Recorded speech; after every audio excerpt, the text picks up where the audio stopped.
नमस्कार, आप देख रहे हैं QTV9 भारत न्यूज और मैं हूं आपके साथ आदित्य सिंह आजाद। बढ़ते हैं खास खबर की ओर। वृंदावन।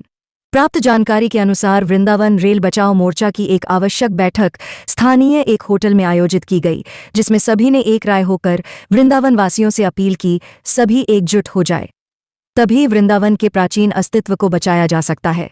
पहले वृंदावन से नगर पालिका गई, अब एक सोची समझी साजिश के तहत वृंदावन की रेल लाइन को भी खत्म करने के प्रयास किए जा रहे हैं।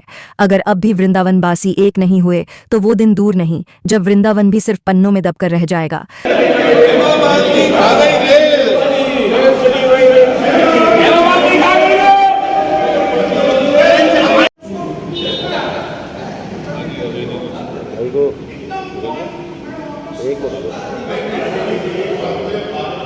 एक बैठक आयोजित की गई है, क्या मुद्दे रहे चर्चाओं को लेकर? ये तो एक रूटीन बैठक है, इंटरनली बैठक है। ऐसे तो आए दिन हमारी बैठकें होती रहती हैं। जो है तो आपको मैटर पता है, रेल का मुद्दा है हमारा। उस रेल जो मथुरा वृंदावन के बीच जो लगातार चलती थी पिछले कई सालों से, मैं कहूँ लगभग जो है 150 सालों की, कहूँ तो गलत नहीं होगा, उसको एक साजिशन ख़त्म कर दिया गया।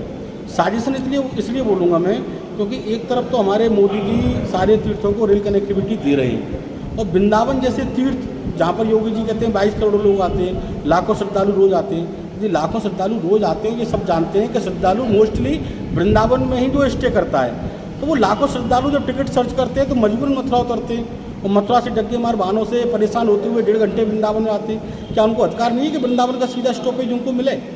तो उनको भी लाभ होगा। हज़ारों लोग जो बिहारी जी के दर्शन करते हैं, बिहारी जी से आधा किलोमीटर दूर स्टेशन था, वो समाप्त हो गया। हज़ारों लोगों को उनको भी लाभ होता, यहाँ के व्यापारियों को लाभ होता, पंडा पुजारियों को लाभ होता।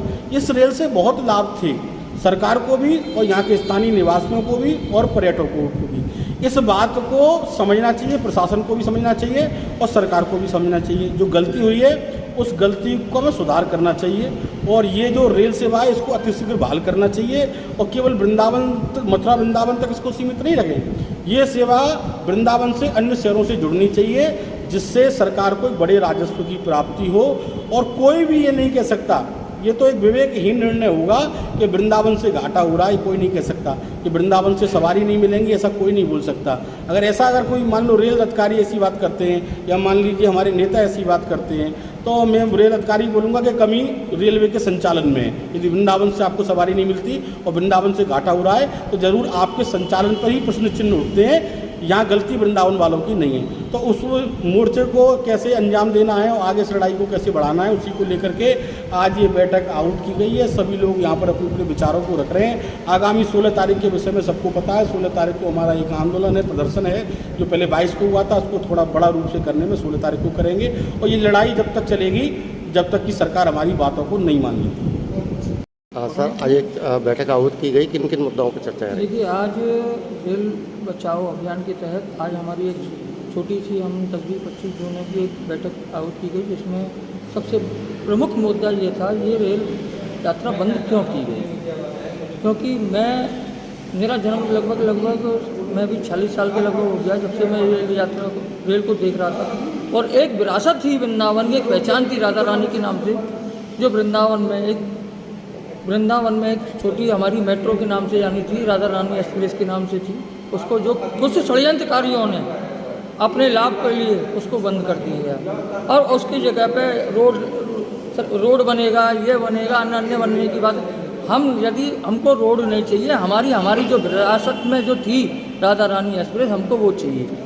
और उसके लिए हमें चाहे तन मन धन, चाहे हमें कहीं भी जाना पड़े, उसके लिए संघर्ष करना पड़े, रोड पर उतरना पड़े, उसके लिए हम संघर्ष में तैयार रहेंगे। पार्षद जी, एक तरफ जहाँ ई रिक्शाओं का भारी जाम लगा रहता है, हज़ारों की संख्या में ई रिक्शा चल रहे हैं, वहीं दूसरी सब सरकार का ये फैसला हुआ बेकार। वृंदावन तो एक जाम की स्थिति बन गई है। वृंदावन में कहीं भी आप एंट्री करोगे जाम तो आपको दिखेगा ही, क्योंकि उसको इस तरीके से मोटराइज कर दिया गया है। जहाँ देखो वहाँ बैरिकेटिंग, वहाँ जहाँ देखो वहाँ बैरिकेड।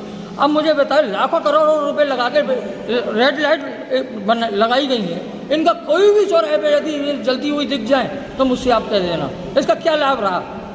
वो पैसा जो सरकार का था वो व्यर्थ गया। प्रशासन लग रहा है, लाइट नहीं जल रही है, ये दोषी कौन है? यहाँ के वृंदावन के जनता या प्रशासन? पहली बात तो जाम को प्रशासन खोलवाएगा, प्रशासन व्यवस्था करेगा या वृंदावन वासी करेंगे? मुझे मेरा सवाल आपसे ही हो गया है पत्रकार बंधु। पर जाम जब ही मिलेगा जब यहाँ की लोकल लोग रोड पर उतरेंगे तभी। पार्षद जी, अगर रेल लाइन दोबारा अगर एक बार फिर से सुचारू रूप से चालू हो जाए तो क्या जाम में कमी मिलेगी? बिल्कुल मिलेगी। तो जो ये लिंक है हमारी, जो वृंदावन से जो रेल यात्रा आदमी जाते थे, जो रेल से आते थे, कम से कम सीधा आर्मी कॉन्टेक्ट मिलता था और उसको 3 वाहन बदलने पड़ते हैं। यहाँ से डी गेट जाए, डी गेट से नए बस स्टैंड जाए, नए बस स्टैंड से जब रेलवे स्टेशन जाए, उसके बाद उसको सीधा सुलभ रास्ता मिलता था। बैठने में एक look wise Radha Rani express मिलती थी उसको देखने के बाद, और हमारी पुरानी विरासत चली आ रही थी, उसको एक दर्शनीय सी वृंदावन में पहली बार जो है वो थी।